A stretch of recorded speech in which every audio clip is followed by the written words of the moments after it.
여러분 안녕하세요. 만나서 반갑습니다. 한국사 강사 정하연입니다. 자, 우리 이번 시간에는요. 바로 5.16 군사정변과 박정희 정부와 관련된 내용 같이 한번 좀 살펴보도록 하겠습니다.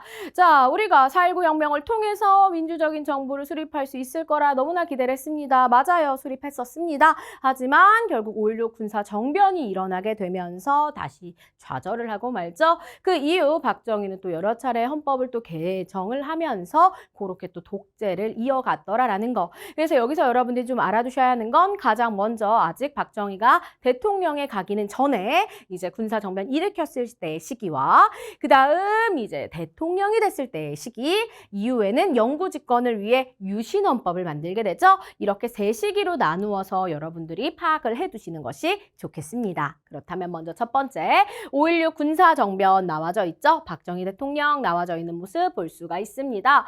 자, 왜 5.16 군사정변이 일어났을까라는 내용이죠. 그 이유는 바로 뭐였냐면 민간 차원의 통일운동 그리고 군대를 축소할 계획 이런 것들 때문에 군인 세력들이 반발을 일으켰던 거죠. 왜냐하면 사실 이승만 정부는 계속적으로 반공을 내세웠습니다. 하지만 이 시기적으로 이승만이 물러나게 되면서 장면내각 등장하죠. 이때의 시기는 우리가 조금 평화통일로 가자 하는 입장들이 있었어요. 그래서 당시 장면내각 속에서 뭐 가자 북으로 오라 남으로 이러한 표어들이 나올 정도로 우리가 조금 통일을 하려는 평화적으로 이런 목적들이 있었기 때문에 이 내각에서는 평화통일을 주장하고 또한 이제 관련해서 이제 군대를 축소한다 이런 내용들이 나오니 군인 세력들은 당연히 조금 약간 위협을 느낄 수밖에 없겠죠. 그렇지 않다. 우리는 끝까지 공산당을 반대하고 무력으로 가야 된다. 약간 이런 입장들이었던 겁니다. 그래서 장면 내각이 사실상 정말 과도기적인 내각이고 많은 것들을 솔직히 잘 하지는 못했어요. 경제적으로도 너무 힘들고 너무나 모든 게 할 게 많은데 정말 할 게 너무 많으니까 쉽지가 않았던 거죠. 그래서 얘네들 너무나 무능합니다. 얘네들이 해봤자 사회가 계속 혼란할 것입니다. 아니에요. 우리 군인들이 이거 혼란한 거 잡아야 됩니다. 지금 이런 식으로 가면 북한에서 다시 쳐들어올 거예요. 또 전쟁 나요. 약간 이런 식으로 위협을 좀 했던 거죠. 그래서 국가를 다시 만들어야 된다. 국가재건 최고회의라는 걸 만들어서 군인들을 중심으로 정치를 하게 됩니다. 부정축제자를 처벌하고 당시에 불량배를 수탕하고 민생을 안정하기 위해서 뭐 농가, 부채를 탕감한다던가 화폐를 개혁한다던가 이런 일들이 벌어지는데 중요한 건 이러한 것들을 하는 우리에 대해서 비판하면 안 되겠죠. 그래서 비판하는 세력들은 또 탄압하는 그런 모습들을 볼 수가 있겠습니다. 이게 바로 이제 5.16 군사정변 당시의 상황인데요.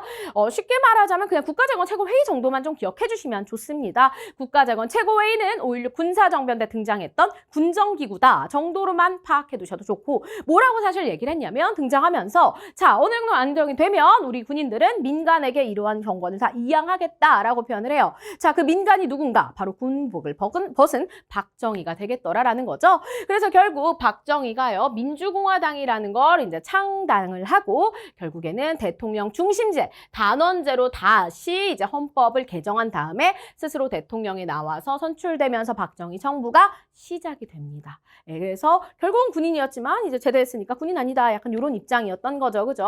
자, 어쨌든지 간에 이렇게 민주공화당 대통령 중심제 단원제 기억해 주세요. 그 이전엔 그럼 어땠나요? 우리 내각 책임제였죠? 우리나라에 딱 한 번 있었던 내각 책임제가 바로 장면 내각이고요. 그리고 이때는 양원제 국회가 있었더라라는 거 알 수 있습니다. 하지만 이 이후에는요. 계속적으로 대통령 중심제 그다음에 이제 단원제더라라는 거 알 수가 있습니다. 자, 그렇다면 이 박정희 정부 시기의 일들 같이 한번 좀 살펴보도록 할게요. 자, 박정희 정부가 가장 원했던 건 우선 무엇이냐? 경제적인 발전입니다. 왜냐하면 이제 우리나라가 지금 전쟁 겪고 나서 너무나 힘든 상황이잖아요. 빠르게 경제를 회복하는 게 중요하다. 자, 그러면 경제를 회복하려도 뭐가 또 있어야 돼요? 돈이 또 좀 있어야 돼요. 그 돈을 어디서 받아올 것이냐가 이제 문제였습니다. 그걸 어디서 받아왔다?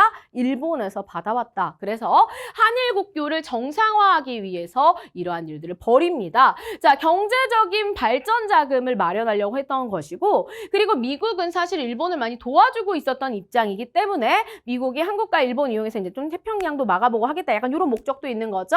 이러한 안보 체제를 강화하기 위해서 만드는데 중요한 건 여기서 좀 아쉬운 점들이 존재한다라는 거죠. 우선 첫 번째, 한일 국교 강상화를 위해서 먼저 비밀리에 회담을 합니다. 김종필과 오히라가 비밀 회담을 하는데 여기에서 청구권을 이제 준다. 약간 이런 식으로 우리가 이제 뭐 그동안의 일제강점기에 관련된 내용들을 얘기하지 않겠다. 그러니 돈 달라. 약간 이런 입장이었던 거죠. 그래서 식민지 보상에 대해서 합의를 합니다. 우리가 원하는 건 사실 보상일까요? 그런 것보다는 일본의 사과, 잘못했음 이런 것들. 그리고 이게 보상이 아니라 배상이 돼야 되겠죠? 손해를 배상해 주는 겁니다. 그리고 약탈한 문화재들 돌려줘야 이런 것들 얘기를 해야 되는데 그런 거에 대한 얘기는 없이 그냥 야 좋게 좋게 가자 약간 이런 입장으로 그냥 보상할게 약간 이런 입장으로 갔던 것입니다. 보상과 배상은 다릅니다. 자, 그래서 결국 이거 너무 굴욕적인 것이다. 이거 잘못됐다. 이거 완전 친일 정권 아니냐. 불법적이다. 너네 가라. 이러면서 학생들이 6.3 시위를 전개를 하게 됩니다. 자, 그런데 이렇게 시위가 되니까 또 4.19처럼 될까 봐 무섭겠죠? 빠르게 또 계엄령 내리고 위수령을 선포해가지고 이런 내용들 진압하고 얼토당토 없이 한일협정, 한일기본조약이 체결이 됐더라라는 거 알 수 있습니다. 그래서 비밀회담부터 이렇게 65년도에 결국에 한일국교 정상화가 이루어졌구나. 그래서 돈을 받긴 받았는데 떨떠름한 돈이라는 거 알 수가 있겠습니다. 여기 보면 관련된 내용 나오죠? 김종필과 오이라가 만나서 비밀회담을 하고 있는데요. 자, 여기 보면 무상으로 그냥 주는 거 3억 달러, 유상은 빌려주는 거예요. 그걸 민간에서 얘네들 이제 일본의 민간 회사들이 빌려주는 1억 달러 이런 것들을 제공할 거죠. 6억을 받겠다는 거고 3억은 나중에 갚겠다는 거예요. 자, 그래서 6.3시의 배경이 바로 이건데 이거 너무 굴욕적이다. 우리가 사과는 받지 못한 채 그냥 돈만 결국에 끌어온 거 아니냐라는 거. 그래서 지금도 우리가 일본에게 손해배상에 대해 청구권을 이렇게 하는 것 자체가 힘들어진 이유가 바로 이 한일협정 때문이더라라는 것이죠. 결국 그래서 이게 좀 문제 중에 하나다. 그래서 박정희 정부의 사건 중에 하나는 한일국교 정상화, 즉 한일기본조약, 한일협정 세 가지 같은 거를 생각해 주시면 돼요. 요거 꼭 기억해 주시고 두 번째 또 돈을 벌어야죠. 뭐 해야 돼요? 군대를 보내버렸습니다. 어디로? 베트남으로요.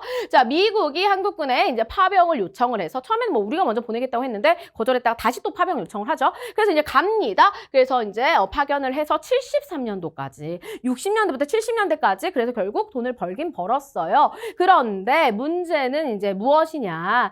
나름 왜 돈을 벌기는 합니다. 그런데 파병 군인들 다 이제 돌아가신 분들도 있고 특히나 그 베트남 자체가 어때요? 거기는 지금 막 이렇게 우거진 열대우림들이 많으니까 그 당시에 고엽제라고 해서 그 열대우림들을 말라 삐뚤어 죽이는 약을 위에서부터 뿌렸는데 그 고엽제 때문에 피해를 입고 있는 그런 사람들이 여전히 존재하고요. 그리고 또 사실 우리가 이제 미국의 편에 갔으니까 당연히 베트남이 적이잖아요. 그러니 우리가 또 베트남 사람들을 학살하고 또 이제 베트남전에 참전했던 한국인과 베트남 사이에서 혼혈인들이 태어난 라이따이한들을 그냥 놓고 온 이런 것들은 사실 우리의 잘못이라고도 할 수 있겠죠. 우리는 맨날 일제강점기에 위안부라던가 이런 거 엄청나게 나쁘다, 잘못됐다 얘기는 하면서 정작 우리가 잘못했던 거에 대해서는 생각을 안 하면 안 됩니다. 우리도 사실 베트남에서 똑같이 나쁜 짓을 벌이기도 했더라라는 거 기억해 주시고요. 이것 말고도 이 시기에 또 연결되는 게 브라운 각서가 되겠는데요. 이제 우리가 경제개발을 통해 위해서 미국에서 돈 빌리겠다라는 내용이 여기에 또 들어가죠. 있기도 하더라라는 거 알 수 있습니다. 그래서 박정희 정부 시기에 관련된 사건 두 가지를 보자면 한일협정 그리고 두 번째로는 이제 요 베트남 파병을 들 수가 있는데 관련해서 6.3 시위, 브라운 각서, 뭐 김종필 오이라 회담 이런 것들이 있다라는 것까지 요 시기다라는 거 연결해 주시면 됩니다. 자, 그래서 그 밑에 보면 관련된 내용 살짝 정리되어져 있는데요. 계엄령은 이제 아주 전쟁이 났거나 이럴 때 국가 비상사태 때 대통령이 선포하는 명령입니다. 출판 집회 결사 이런 여러 가지 행위들을 할 수 없고 그다음에 이제 특별한 조치 같은 것들도 취할 수가 있습니다. 자, 그다음에 위수령 이거는 군대가 하나의 지역에 주둔해서 사람들이 이제 거기를 이제 관리하는 거 다른 지역으로 잘 쉽게 못 옮기게 하는 그러한 것들이라고 할 수가 있겠고요. 그다음 브라운 각서 같은 경우에는 이제 미국 정부의 양해 사항이 이렇게 전달이 됐다라는 거 알 수가 있습니다. 자, 그리고 나서 이렇게 열심히 경제 개발을 하기는 했어요. 자, 반군 정책 지속적으로 추진이 됐습니다. 이걸 명분으로 제가 너무 잘하지 않았습니까? 제가 3번까지 할 수 있도록 헌법을 개정합시다. 그래서 결국 3번까지 할 수 있도록 3선 연임을 허용하는 헌법이 개정이 됐더라라는 거. 근데 중요한 거는 당연히 모든 사람이 다 찬성하지 않았겠죠. 이렇게 자꾸 너가 독재란 이건 잘못된 것이다. 그래서 야당은 어떤 당이에요? 대통령이 선출되지 않은 다른 당들을 말하겠죠. 야당에서 시위하고 난리가 난 겁니다. 겁니다. 근데 또 이때 하필 북한이 이렇게 간첩을 또 보낸 거야. 그래서 결국에는 야 이거 봐라. 북한 쳐들어오고 난리 나지 않느냐. 그러니까 내가 집권해서 반공해야 된다. 이렇게 됐던 거죠. 그래서 결국에는 여당 의원끼리 헌법 개정안을 통과시키고 결국에는 이때 다시 또 이제 박정희가 3선에 성공을 하더라라는 거. 근데 더 이상은 이게 성공하기 어려울 것을 알았기 때문에 다시 헌법을 또 바꾼 게 그게 바로 유신 헌법이 되겠습니다. 여기 보면 3선 개헌 반대 운동 나와져 있죠. 박정희 정부와 관련된 내용이고 여기 한일 회담 반대 시위 이런 것들도 나와져 있습니다. 1963 63 시위 되겠습니다. 자, 그렇다면 여기 보면은 필수 개념 2 같이 한번 볼까요? 자, 그래서 결국에는 왜 이렇게 유신 체제를 또 만들 수밖에 없었는가? 3선 해서 결국에 3번 했어요. 근데 또 하고 싶은데 어머나 이젠 더 이상 반공을 내세우기가 어려워졌어요. 왜냐면 반공을 내세우려면 사회주의하고 자본주의하고 자유주의하고 계속 싸워야 되는데 그게 아니라 어머 얘네들 사이에서 세계적으로 봤을 때 소련과 미국이 사이가 좋아지기 시작을 한 겁니다. 그래가지고요. 냉전 체제가 완화되니까 오히려 북한이랑 만나서 7.4 남북 공동성명을 해요. 3가지 우리가 이제 통일 원칙에 대해 합의를 합니다. 자주, 평화, 민족 대단결. 그래서 7.4 남북공동성명 이런 거 이뤄지고요. 그리고 나서 결국에는 헌법을 좀 바꾸고 싶어서 비상계엄 선포하고 국회를 해산한 다음에 자기 멋대로 유신헌법을 제정하죠. 이 유신헌법 하에서는 통일주체 국민회의가 있습니다. 말로는 통일주체 국민회의지만 전혀 통일과는 관련 없는 단체고요. 통일주체 국민회의에서는 이제 거짓 뭐 그냥 대통령이 여기 의장이고 대통령이 여기서 다 해먹을 수 있는 그래서 대통령이 뭐 국회의원도 선출하고 국회의원을 해산할 수도 있고 이런 모든 권한이 그래서 유신헌법 속에 들어가져 있더라라는 걸 알 수가 있습니다. 자, 왜 이랬는가? 당시 냉전체제가 닉슨 독트린 등으로 인해서 완화되고 있었고 심지어 미군은 일부 철수하고 또 이 시기적으로 이때 이제 석유 파동이 나면서 경제가 또다시 침체를 한 거예요. 그러다 보니까 어쩔 수 없이 우리도 약간의 통일 모드로 가면서 더 이상 반공을 내세워서 뭘 할 수가 없으니 헌법 자체를 또 바꿔버린 거죠. 비상계엄을 선포하고 국회를 해산한 다음 헌법을 그냥 졸속으로 통과시킵니다. 유신헌법의 내용을 봤더니 대통령 임기는 6년, 와 오래돼야죠. 간선제, 간접선거예요. 그러니까 통일주체 국민회의라는 곳에서 대통령 계속 선출하니 박정희가 죽을 때까지 선출될 수 있었겠죠. 간선제. 중임 제한 따위 없습니다. 영원히 할 수 있는 영구 집권 가능하다. 대통령이 국회의원을 3분의 1을 추천할 수 있고 국회를 해산할 수 있고 긴급조치도 아무 때나 또 이렇게 얘네들 말로는 국가의 안전보장, 공국의 안녕 질서겠지만 자기 멋대로 당연히 체제 유지에 이용할 수 있었겠죠. 결국에는 너무나 대통령에게 막강한 권한이 가는 게 바로 유신헌법이 되겠습니다. 그래서 이렇게 통일주체 국민회의라는 걸 통해서 이렇게 계속적으로 99.9%의 말도 안 되죠? 이렇게 해가지고 이제 박정희가 엄청나게 독재를 했다라는 거 기억해 주시면 되겠습니다. 자, 그러면 당연히 우리는 어떻게 해야 돼요? 반대해야 되겠죠, 그죠? 유신 반대 운동 일어납니다. 민주적인 인사들, 야당 인사들 이런 사람들이 헌법을 개정하자 100만 명 서명 운동을 벌이기도 하고요. 대학생들이 유신체제 반대 운동 당연히 펼칩니다. 여기 종교줄 보세요. 천주교 신부들도 이러한 일들 벌였고요. 해직 언론인들 막 다 잘린 거야. 이런 사람들이 이제 언론자유 소투쟁 이런 것도 전개하고 특히 야당 인사가 3.1민주 구국선언 같은 것들을 발표하기도 합니다. 그런데 이런 일 일어나면 어떻게 하면 돼? 그냥 다 막으면 되지. 뭘로? 긴급조치로요. 그리고 나서 사람들 다 조작해가지고 다 구속시키면 됩니다. 얘네다 빨갱이다. 약간 이런 느낌으로 가는 느낌처럼 그렇게 그냥 다 이거는 다 잘못된 거다. 불순 세력이다. 얘기하는 거죠. 그래서 민청학령 사건이라던가 인혁당 사건 같은 것들을 일으켜가지고 관련자들을 처벌하기에 이르릅니다. 그냥 무조건 나에게 반대하면 너는 그냥 반동문자 약간 이런 느낌으로 가는 거죠. 그래서 결국 이렇게 계속적으로 유신 반대 운동은 탄압해 왔고 그런데 이게 좀 더 크게 빵 터진 사건이 이제 뭐가 있는가? 바로 YH 무역 사건이에요. YH 무역은 가발을 제조하는 업체였는데 여기에 여성 이제 일하는 분들이 많았어요. 근데 이제 여기에서 폐업이 부당하게 되다 보니까 노동자들이 이제 반대를 한다 이러면서 일으킨 사건이었죠. 이걸 이제 야당의 김영삼이 같이 이거를 좀 이렇게 도와주게 되었는데 이것을 이제 김영삼을 아예 이제 국회의원직을 제명하고 야당이 활동을 아예 못하게 좀 만들어 버린 거예요. 그래서 결국 이거를 이제 시작으로 해서 부마 민주항쟁 일어나게 되고요. 부산과 마산에서 또 엄청나게 일어나죠.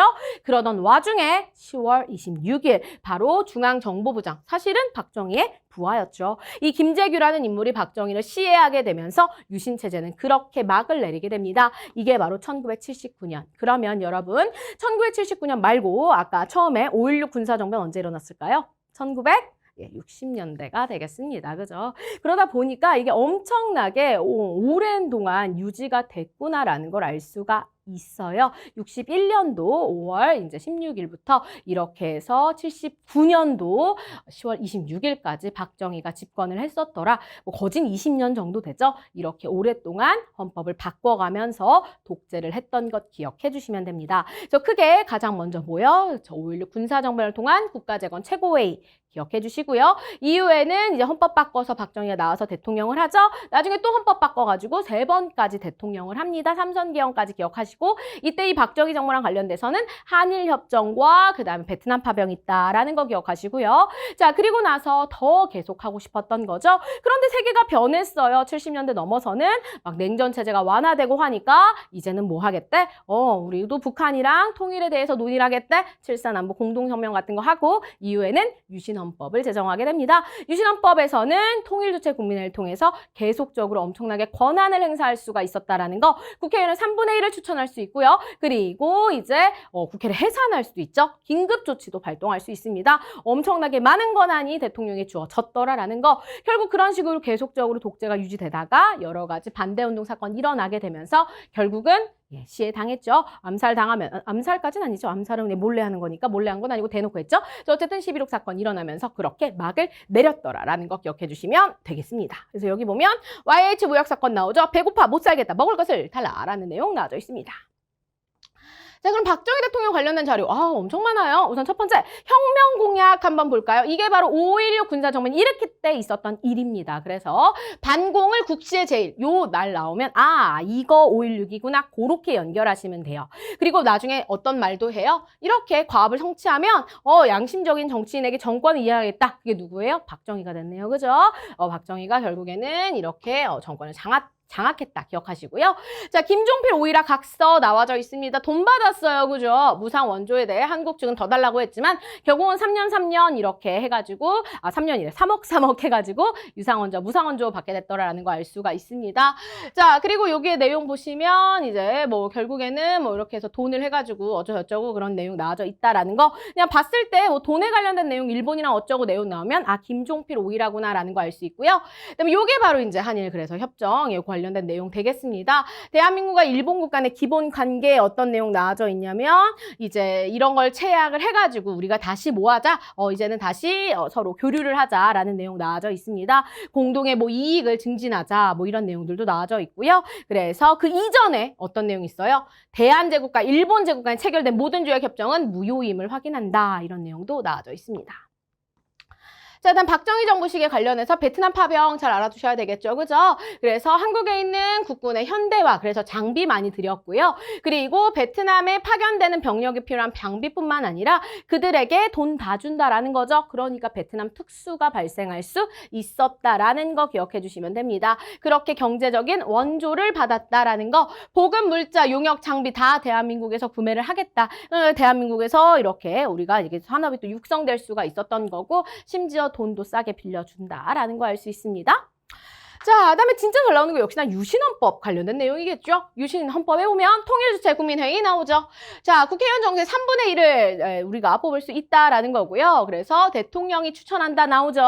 그리고 대통령은 모두 할 수 있어요. 긴급조치 내릴 수 있습니다. 자, 그리고 이제 모두 할 수 있어. 이제 국회도 해산할 수 있는 권한이 있더라라는 거 알 수가 있습니다. 너무나 많은 권한을 대통령에게 주고 있죠. 자, 그래서 발동된 긴급조치 나와져 있습니다. 자, 74년도에 이렇게 뭐 유언비어를 날조하면 안 되고 어쩌고 저쩌고 등등 나와져 있죠. 결국 대한민국 헌법을 부정반대 왜곡하면 안 된대. 그러니까 나에 대해서 비판하지 말라는 소리겠죠. 그죠? 자, 긴급조치 구호도 마찬가지예요. 유언비어 이런 거 하면 안 된다라는 내용 나와져 있더라라는 거 알 수가 있겠습니다. 그래서 이런 것들을 또 전파를 통해서 배포를 하고 이래도 안 된대. 와, 알릴 수도 없구나. 진짜 무섭구나라는 거 알 수 있죠. 그럼에도 불구하고 우리는 열심히 유신반대 운동합니다. 그 중에 하나가 3.1민주 구국선언이 되겠습니다. 자, 우리가 민주주의 기반위에 서야 되는데 이렇게 1인 독재 아래 인권이 유린되고 자유를 박탈당하고 있다. 민주 구국선언하는 모습 볼 수가 있더라라는 것이고요. 자, 그 다음에 YH무역 근로자의 호소문 나와져 있죠. 그죠? 자, 사회인사 여러분께 눈물로 호소한데 거리에 내쫓겼대. 그지? 회사 문이 닫혔으니까 야, 경영진행 경영부실로 인해서 근로자들이 생존권을 박탈당했다라는 거. 그래서 이런 거 우리가 신민당에 가서 지금 이렇게 얘기를 했다. 다 해결할 수 없다 그래가지고 갈 곳이 없어. 우리가 여기를 왔대요. 죽어 나갈 수밖에 없대. 이 YH무역 사건에서부터 결국엔 터진다라는 거 기억해 주시면 되겠습니다. 자, 그렇다면 우리 관련해서 개념 확인하기 문제 풀어보면서 정리해 보도록 하겠습니다. 첫 번째, 박정희 정부는 대통령이 3회 연임을 허용하는 3선 개헌을 통과시켰다. 그렇죠? 그래서 3선까지 했는데도 더 하고 싶으니 나중엔 유신헌법 바꿔요. 자, 박정희 중심의 일부 군인 세력은 이승만 정권의 무능과 사열라는 구실로 정변. 이승만입니까? 이승만 이미 없었잖아. 이제 뭐예요? 장면 내각의 무능과 사회 혼란이 되겠습니다. 자, 대학생들은 한일협정에 반대했죠? 60. 그래서 이제 4년도에 6.3 시위를 일으키게 됐더라라는 거 기억해 주시면 되겠고요.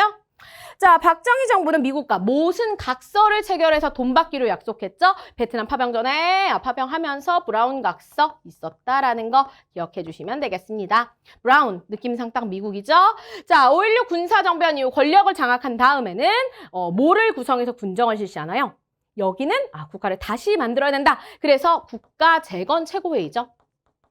구분 잘 해주실 필요가 있습니다. 나중에 유신 때 나오는 게 이제 통일주체국민회의 되겠습니다. 자, 박정희 정부는 닉슨 독트린 선언 같은 냉전체제 완화되자 7.4 남북 공동성명 발표합니다. 그죠? 이제 또 통일로 가니까 처음에는 막 반공하던 이제는 통일하자 이런 식으로 가는 거지. 이렇게 시대에 따라서 자기가 계속 집권하기 위해 바꾸는 모습 볼 수 있습니다. 자, 유신헌법은 대통령에게 국회의원 3분의 1 추천권, 국회 해산권, 긴급 조치권 할 수 있는 엄청난 초헌법적인 권한을 부여했고요. 자, 유신체제에 대한 반발이 일어났어. 박정희 정부는 그래서 뭘 발표해서 민주화 운동을 탄압하게 됩니까? 그렇지, 여기 있었던 긴급 조치권 여기로 들어가는 거예요. 민주화 운동만 하면 다 그냥 긴급 조치권을 다 막아낼 수 있었던 거죠. 완전 그냥 무조건입니다. 이러니까 이게 참 문제가 있다라고 할 수 있겠죠? 자, 박정희 정부는 1972년 대통령에게 모든 정치 권력을 집중하는 체제, 무슨 체제? 유신체제가 되겠습니다. 한국식 민주주의 이런 표현을 쓰기도 합니다. 자, 중앙정보부장 김재규가 박정희를 시한 사건은 언제예요? 10월 26일입니다. 그래서 11.6 사태라고 불러주죠. 그래서 결국 유신체제는 붕괴돼 버렸다라는 것 기억해 주시면 되겠습니다. 그래서 이렇게까지 해서 우리가 오늘은 박정희와 관련된 사항들을 좀 살펴보았습니다. 5.16 군사정변부터 유신체제와 관련해서 3개로 나누어서 각각의 내용들 구분할 수 있도록 공부 잘 해주실 필요가 있겠습니다. 정말 잘 나오는 부분이 또 박정희 부분이니까요. 꼭 꼼꼼하게 복습하시길 바라겠습니다. 수고 많으셨고요. 여기서 마무리해 보도록 할게요. 그럼 이만 안녕히 계세요.